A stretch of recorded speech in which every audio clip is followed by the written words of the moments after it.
Today I'll be reviewing The 7 Habits of Highly Effective People by Steven Covey. An important quote from Aristotle in this book is, "We are what we repeatedly do. Excellence, then, is not an act, but a habit." Our character basically is a composite of our habits. Sow a thought, reap an action. Sow an action, reap a habit.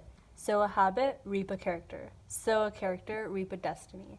The maxim Habit goes. 1. Be proactive. An important story from this is that one day, naked and alone in a small room, a man began to become aware of what he later called the last of the human freedoms, the freedom his Nazi captors could not take away.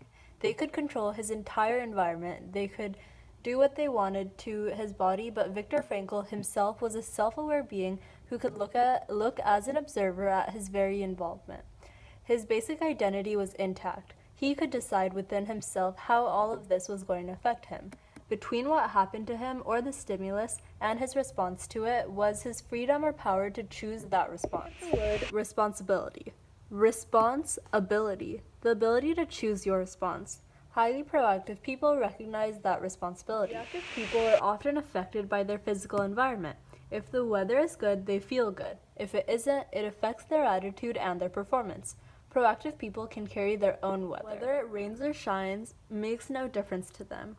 They are value-driven, and if their value is to produce good quality work, it isn't a function of whether the weather is conducive to it or not. Eleanor Roosevelt observed, "No one can hurt you without your consent." People who end up with the good jobs are the proactive ones, who are solutions to problems, not problems themselves, who sees the initiative to do whatever is necessary consistent with correct principles to get the job done. Proactive language examples are, let's look at our alternatives, or I can choose a different approach, or I control my own feelings, or I can create an effective presentation, or I'll choose an appropriate response, I choose, I prefer, I will. We don't have to go through the death camp experience of Frankl to recognize and develop our own proactivity.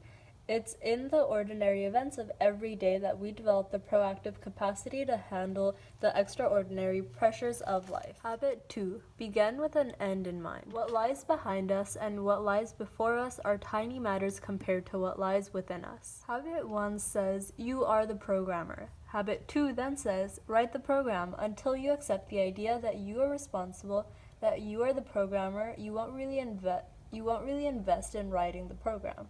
One of the main things his research showed was that almost all of the world-class athletes and other peak performers are visualizers. They see it, they feel it, they experience it before they actually do it. They begin with an end in mind.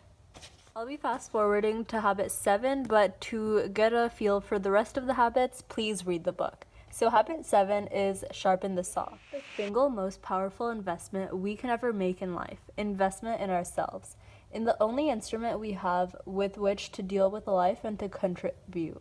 We are the instruments to our own performance, and to be effective, we need to recognize the importance of taking time regularly to sharpen the saw in all four ways are mental, physical, social, emotional, and spiritual. So for mental, it's reading, visualizing, planning, and writing. For physical, it's exercising, nutrition, and focusing on stress management. For social and emotional, it's service, empathy, synergy, and intrinsic security. And lastly, for spiritual, it's value clarification, commitment, and steady meditation. One last story is that there is this man who was cutting a tree with a tool, and the tool was a saw. So as he was cutting this tree, the saw had become very blunt, so it wasn't doing a good job in cutting the tree. And so another man come and realized this and said, why don't you sharpen the saw? And then the man who was cutting the tree said, I don't have time. And then the other man was like, you have hundreds of time to